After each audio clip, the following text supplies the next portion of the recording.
Welcome.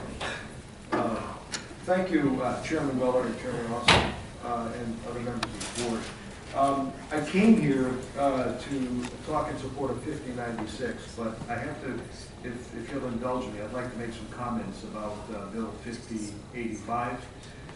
Representative D'Agostino asked questions about some instances where it might be working. Well, in the town of Litchfield, we have taken over all control, including all of the finances for exterior and interior of the maintenance, including any of the custodial. And we saved in the first year $98,000 in the budget. So, you know, let's just, and I don't mean to sound argumentative, so I hope it's not coming across that way. What this bill's all about is money. And what the Board of Finance should have the authority to do is exactly what this bill would address, and that is to manage the non-educational funds that are tied to the Board of Education's budget. And I think that is very important because in our town, when it comes to the budget process, the Board of Education's attitude, not knocking them, they do a fabulous job, but their attitude is, here's our budget, you tell us how much you want us to take out, and we'll dictate where we take it out.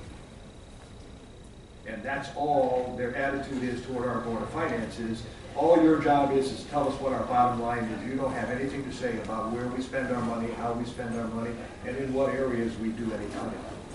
And I see that as, that in itself is not cooperative. And that's where I think maybe this bill, I agree you have to identify specifically what is core educational issues, but at the same time I think it is critical that the Board of Finance do have the authority and the ability to manage the non-educational portions of that budget. And in answer to the MDR representative, what we did was when we transferred all of the exterior maintenance and the interior maintenance over to the town, we contacted the state and asked them if that would have an impact on the MBR, and the answer to us was no. So we were able to move $1,200,000 from the Board of Education side to the town side, and now the town, that's part of our budget. The negative was our budget went up $1 million, and we had to explain that, and the Board of Education's budget dropped $1 million, which was easier to explain. So I just wanted to make a comment that I support the efforts in this Bill 5085. We have happy to answer any questions on that if there's any. Thank you for your testimony. Representative? No. I'm just curious, when they switched on to the control of the buildings, because that's sort of like the quintessential example, right? Sure. The janitor's in the building, right? And there's boards of ed that would say, well, I'm not going to give up control of my interior of the building. And there's other boards who would say, thank God, take the janitors and you deal with that. How did you do that? How did you meld the two? Where was there the meeting of the minds? We had the exterior portion of the building for a number of years. And then we were pushing, and personally it was me trying to push, along with my public works director, and our basic argument was, that's what we do. We do grounds and building. You educate, we do grounds and buildings. Now that took us, we tried to actually get the interior of our maintenance, and I don't know the exact time, but I would say it took us 3 to 4 years to finally convince the Board of Education that it was the right thing to do. Now their attitude is, thank God you're doing that. Sure. There's a couple of them who say, gee, we should get it back. And I hate to be negative, but I think it's all about the dollar. But there's a couple who say maybe we should get it back, but the majority of them, including the residents of the community and the parents who go into the school quite often, say that there's been a major improvement in the cleanliness of the school. There's been a major improvement about the upkeep of the building, both inside and outside, and because that's what we do. So it took a while, and it took a lot of meetings. We went through 2 superintendents before we were finally able to get an agreement. The first superintendent said, no way, no how, that's not going to happen.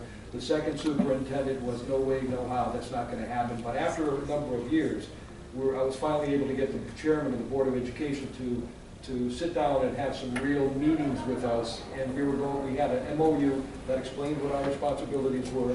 We had a guarantee that we were going to show savings, and we also had a guarantee that we were going to show an improvement in the cleanliness of the buildings and the upkeep of the buildings.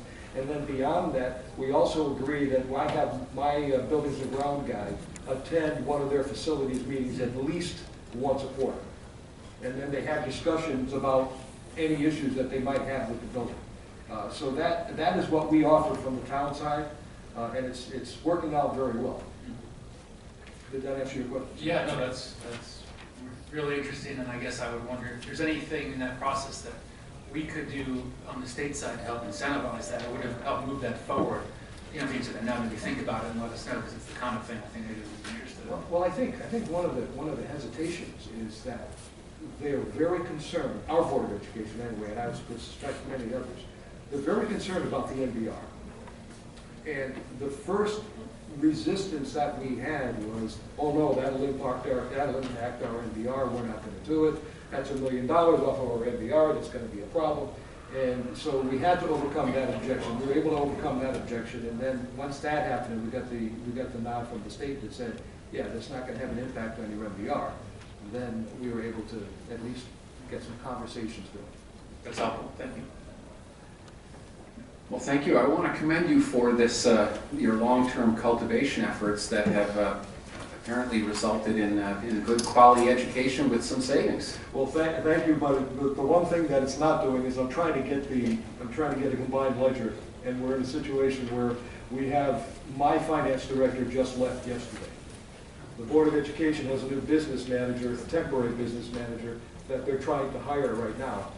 And I suggested let's get a study together, let's have our auditor come in and do a study, and the Board of Education said no way, no how.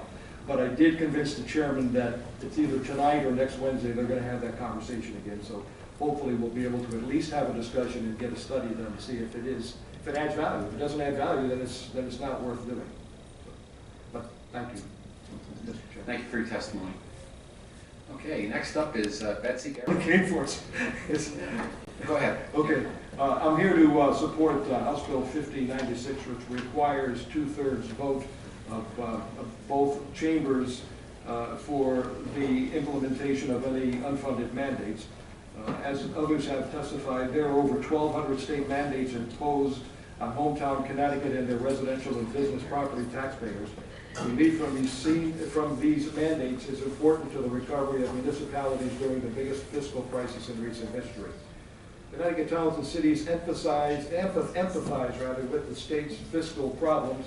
Municipalities across our state have enacted painful budget cuts and are making preparations for additional cuts. Deep cuts in services and massive layoffs have occurred in Connecticut towns and cities, with the prospect of additional cuts and layoffs on the horizon. Municipalities must still provide the services residents depend on, such as education, public safety, and infrastructure maintenance, regardless of the economy. At a time when towns and cities are struggling mightily to continue to provide needed services to residents and businesses, meaningful mandate relief is needed this year. Unfunded and underfunded state mandates are corrosive elements that deteriorate critical municipal programs and services and the bottom line of municipal budgets.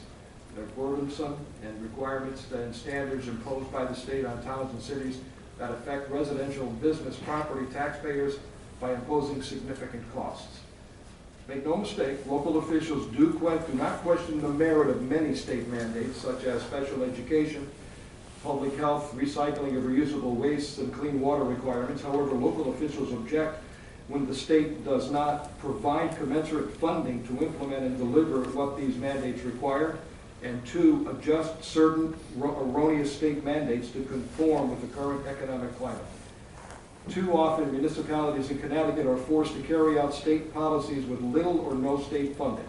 It is fundamentally inappropriate and inequitable for forced towns and cities to assume all or most of the costs of policies the state has decided to implement, and thus to pass these costs on to local property taxpayers. In addition, cities and towns lose staggering amounts of revenue as a result of over 70 mandated property tax exemptions from real and personal property owned by the state, private colleges and hospitals. These state-imposed obligations and state-imposed revenue losses force all municipalities to increase their property tax rates. While increasing the threshold required to pass new and expanded mandates or a statutory prohibition would provide serious mandate reform. It must be noted that it does not provide relief from the most onerous current unfunded state mandates.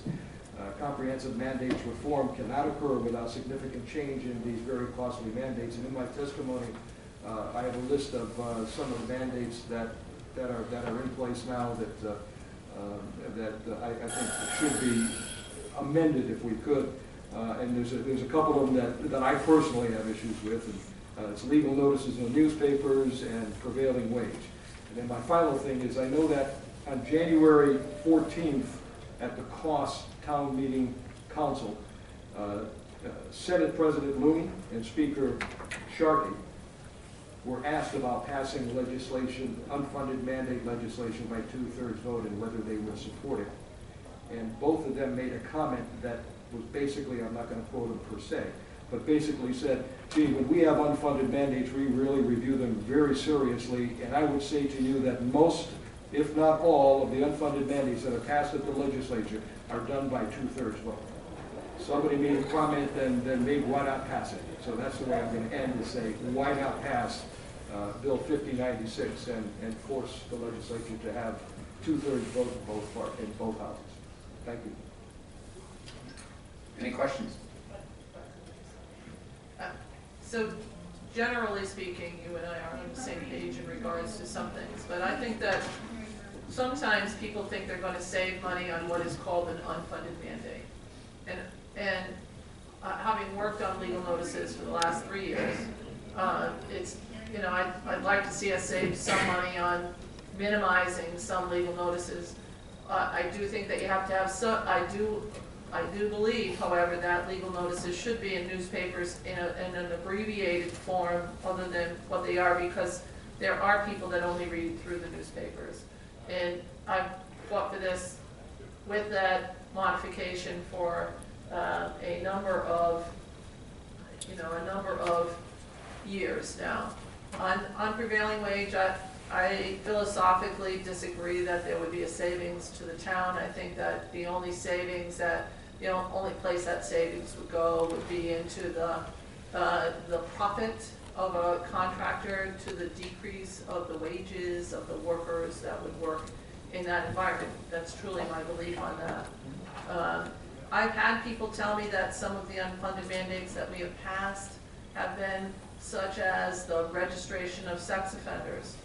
Because for local police departments, there is some requirement that they maintain and watch the sex offenders. And I suppose that could be considered an unfunded mandate, but it's not one that I'm willing to get rid of. So I think that, I think that there needs to be an honest and serious discussion. And we did get rid of 4 minor, what I would call extremely minor mandates last year. And we will have some mandates that we'll address again this year. But I think that we have to be really pretty cognizant that some mandates, some of them, need to be addressed. But I don't think that every mandate has an ability to profit municipalities as much as they think it may. And having sat down on the 8-hour-long hearings on prevailing wage, I've seen that there's good evidence on both sides of the ledger. I would say that Massachusetts starts with prevailing wage from the first dollar out of the box, a neighbor of ours. Last year, we worked on workers' compensation, which ultimately had the effect of driving down the costs of workers' compensation. According to NCCI, not even according to any of us that sit around here. So, I think that we all are very serious about trying to drive down costs, and I appreciate what you're saying on it. But I do think that it is something, I've put in pieces of legislation that people have said will never go anywhere because it will increase the costs. I do think sometimes we have to spend money on things that are really important. So, at the same time, I'm more than willing to try and squeeze a dime out of whatever rock I can to forward that, and have done that on the local level for a lot of years too. So I appreciate what you're saying, but I would say that we have to be cognizant of some of what what we're looking at for where the real cost drivers are, so. I appreciate you coming up, yep, you can respond, of Can I course. respond? Yeah, of course. We agree more than we disagree. My only issue, and I think most of us who are going to speak on this issue, what we're asking is that it require the 2/3 majority vote in both houses to pass those unfunded mandates. You're 100% right, Senator. There are many mandates out there that I have no problems with, and I would say most of my colleagues have no problems with, and the sex offender is one of them. I don't care how much that costs our community. That is an important mandate, and I fully support those types of issues. But the issue is that why not take, and I remember when this first came up in the Moore Commission, when I first was part of the mandate Moore Commission, when I first started, that this issue of 2/3 came up. And my only comment, and I'll say it again here, is that I would rather you at the legislature, and I know there's a lot of work here, you guys do a lot of work, you're very busy, but I would rather you all make sure that you're reviewing and having long discussions before you pass an unfunded mandate that's going to have an impact on the community. And I think you need to have a long conversation and a long debate and long research over how it impacts the New Havens, the New Britons, the Waterburys, Stamfords, and how it impacts Litchfield, Harlington, Salisbury. There's different impacts to different sizes of communities, and even different impacts on the form of government that each one of our communities has.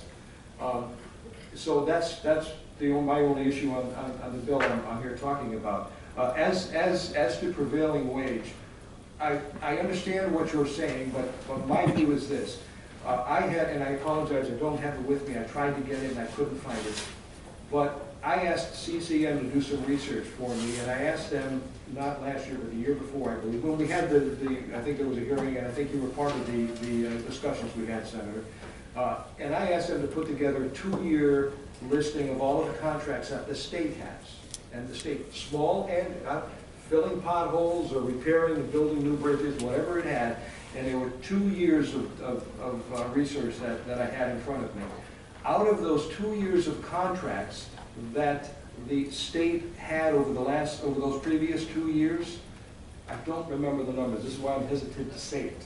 If there were 200 contracts, there might have been one in 1 year that would have fallen under the prevailing wage thresholds that we've been asking for, and that's $400,000 for renovation and $1 million for new construction. So it would not have any impact, or very de minimis impact, on the state contracts.